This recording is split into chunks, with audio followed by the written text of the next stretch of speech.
before I get started, I don't know how many of you, every time I watch this film, and maybe because I'm involved, it's my brand or whatever, doing the film, but Kohli goes down the ground, Kohli goes out of the ground is really goosebumps. I don't know how many of you feel that, but it is true. And I've seen this, that what incredible it was. Anyways, I'm not going to talk to you about that to start with. Virat Kohli, how did he get initiated into playing sport? That's a question. Like, did you always want to become a cricketer, play sport, or it just got started and it happened? Firstly, thanks for having me here. Hello to everyone. It's nice to see all of you. For me, sport happened very naturally. Ever since, and I've mentioned this many times, ever since I have any recollection of memories, I know that I've had the cricket bat in my hand. So where the influence came from, I have no idea. Like, I can't claim that I saw my brother or my father involved in some activities. I just knew that I had a cricket bat in hand, and that's going back to the earliest memory I have. So I think for me, it was meant to be. When I looked at a cricket bat, I knew that I want to have that bat in my hand and learn the skills that are attached to using that particular bat. So that's how my journey started. And then I used to watch a lot of games on TV, try to copy people who were playing, my heroes, try to copy their shots. And I was pretty decent at it. That's how I got initiated into learning cricket in a cricket academy, which was still is called West Delhi Cricket Academy, which I went there for the first time to learn, and I'm still with the same coach.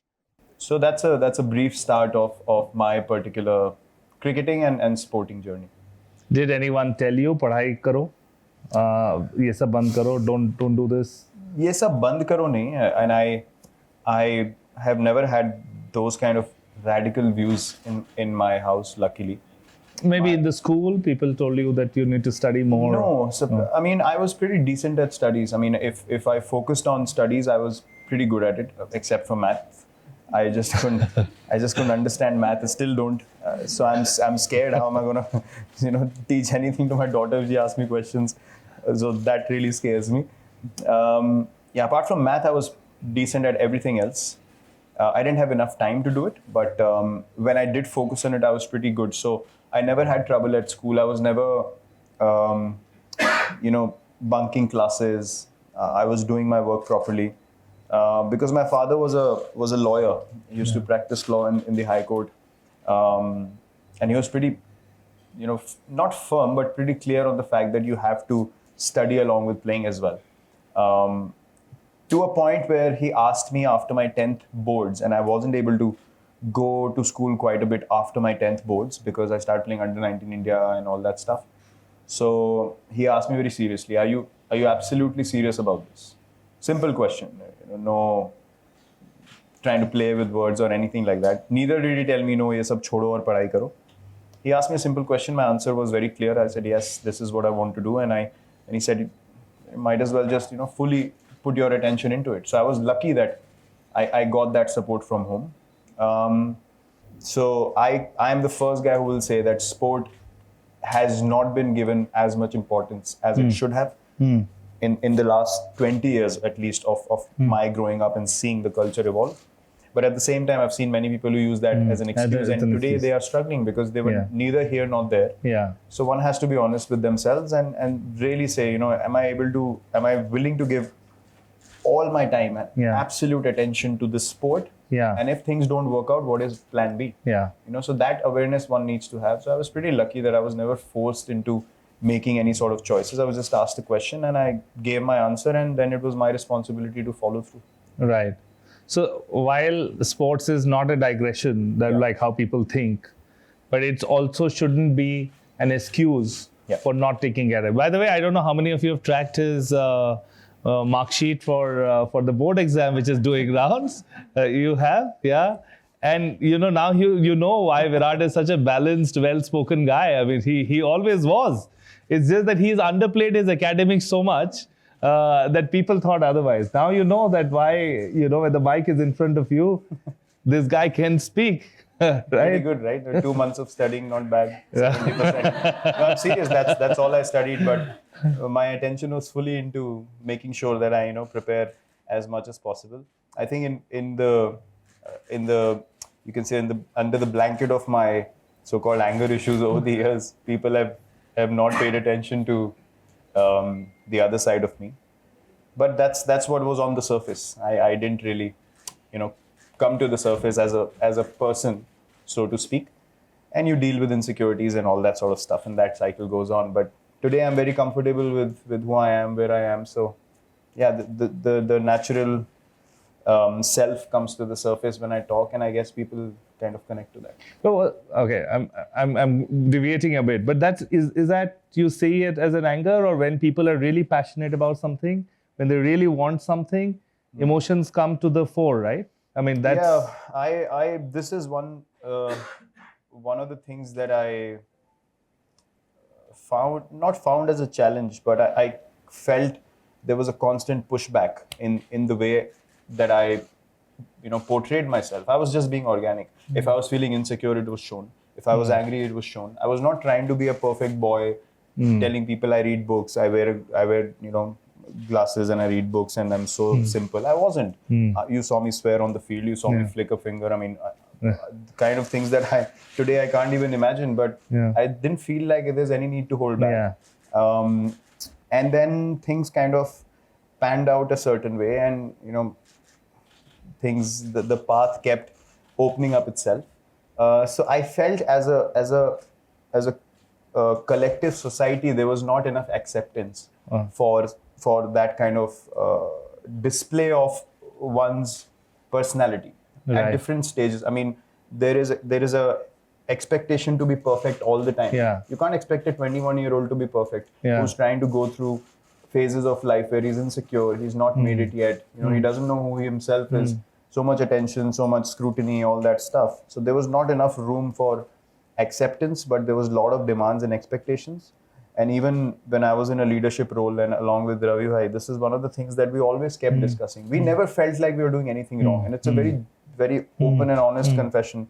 Not out of ego, but there's a knowing when you do anything.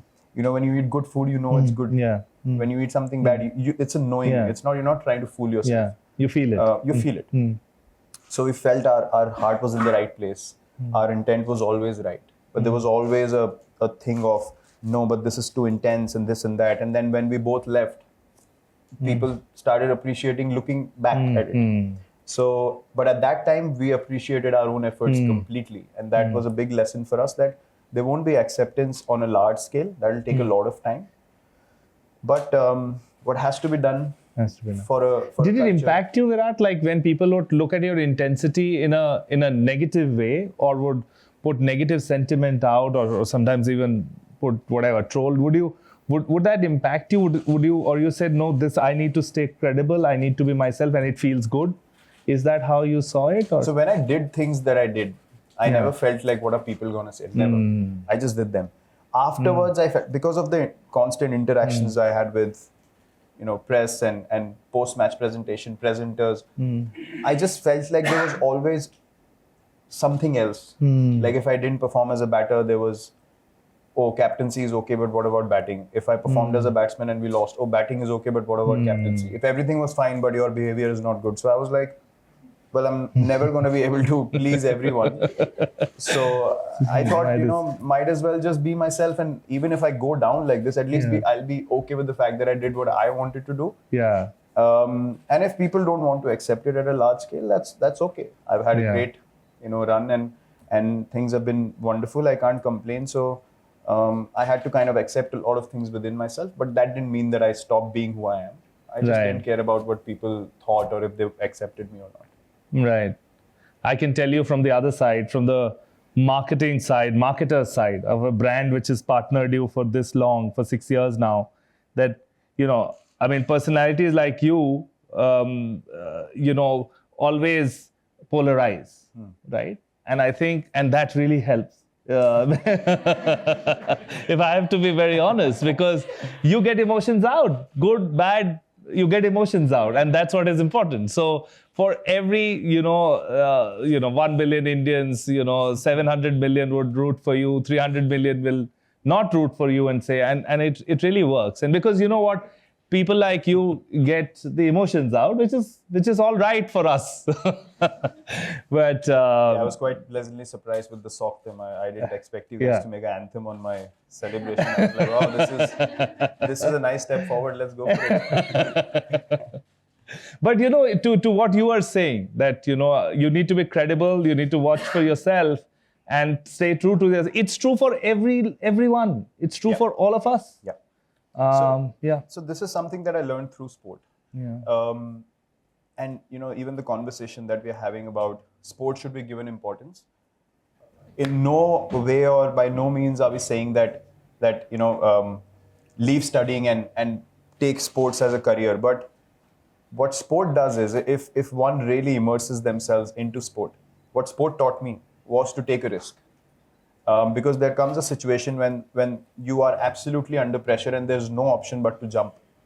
But for that jump to happen, you should have done enough practice, enough consistent work on a daily basis to believe in yourself that even if I jump, I have the ability to make sure that I don't, fade away, to be safe or to save myself. So, but sport does push you in that direction. And there's a reason why people can feel the same emotion and the same tension in one moment in sport in a united way that very hardly any other thing can make you feel like that. And what the thing that you mentioned about the World Cup, we felt like everyone felt the pressure and everyone felt united. Of course, there was the occasion as well, but that was one example, and I feel so grateful that I was part of that experience where everyone felt like they were together watching something and they felt the same emotions. People who saw it and I spoke to afterwards as well said the same thing. I've never experienced something like that. So what sport taught me, and I think that can apply to every other walk of life, is you have to take risks. Yeah. There is nothing called safe options. You can try and be safe for a certain amount of time, but at certain points in everyone's life, a huge amount of pressure is going to hit you. Yeah. You cannot run away from it. I haven't met a person who can claim that I've had a perfect life. I've had no pressures, no situation where I had to take a call where things could have gone absolutely one way in a negative sense. But then I came out 2 months later and I felt like that was the best decision of my life. I haven't met any person yet. I mean, if there is someone, I would love to meet them and know what that life is like. But I haven't, till now, I have faced many challenges. The only option I had was to follow my heart and make a decision and not care about whether I'm going to succeed or fail. And every time I've done that, I have come out as a better person and things have turned out well. There is nothing called absolute safety. I haven't experienced that. So sport has taught me that, which can apply to every other walk of life as well. But you need to be absolutely involved in what you're doing. Yeah. For me, I love playing cricket. Yeah. So when I love something, I give my life to it. Yeah. If you're that good at what you want to do, give your life to it. That's all I tell people. Don't be in between, because then you will want to work hard and make sure you do everything that's required to be able to succeed in that, or to do justice to the decision that you've made, right? So it is not a forced decision then. And this is what sport has taught me, that you go beyond your limits to do something for something that you love, whether it's your sport, whether it's your life partner, the person that we love, we go beyond our limits to do anything for them. The main focus is love. So find out what you actually love and go for it with absolute clarity. Right. That's a fantastic message. Before I let you go on one thing, because you said that sports teaches you to just, stay on, stay put, relentless energy, passion goes into it. 2021, we all were waiting, and Melbourne happened. Can you tell us what happened? Like that match. How did you feel the energy that it's happening? Or when did you feel the energy? We were on the edge of the seat like this, but when did you feel? I still can't make any sense of it. That's a very honest admission. And a lot of people have tried to ask me, what were you thinking? What did you plan? I have no answers. the fact of the matter is I was under so much pressure. My mind had shut off completely by the 12th or the 13th over, because I was like, I was going through what I was going through. Then I came back in the Asia Cup. I was playing well, and then I felt like, wow, I'm ready to play in this World Cup. And at the 10th over mark, we are 31 for 4. I've just ran Aksar out, and I was, I think, 12 of 25 or something. And I remember in the break, Rahul Bhai came to. I don't remember what he said. I swear, and I've told him this as well. I said, I have no idea what you said in that break because I was zoned out. My mind was spinning so fast. I was like, this is worse than it was before. I've spiraled down so far now that there is no comeback from here. That was my. You felt that? Yeah, that was my honest feeling at the halfway mark. And that's why I'm not able to make sense of it, because I was under so much pressure, my brain completely shut off. And then my instinct took over. So when I stopped thinking and planning, whatever God-given talent I have, that came to the surface. And then I felt like something higher was guiding me. It wasn't a thing of, I can't claim any of that. I can't claim that I planned this and nothing. I was trying to do it before as well. It was not happening. So, and I can still, it's like, I can sense it, because it was such a strong experience that this is exactly what people who saw told me as well, that we felt like it was something different. And I felt it. And I feel grateful that I was in that position and it was happening through me. An experience which touched everyone the same way. So that lesson for me was, stop using this so much that it actually pushes you away from the real magic. When you just go for it and decide to just play, that's when the magic happens. And what happened that night, I can't explain it. I don't think that can happen ever again. That kind of experience. And now when I look back at it, the perfection of the scenario, no one but him can create and present it to you. And that is my honest feeling about that night. Wow. Wow.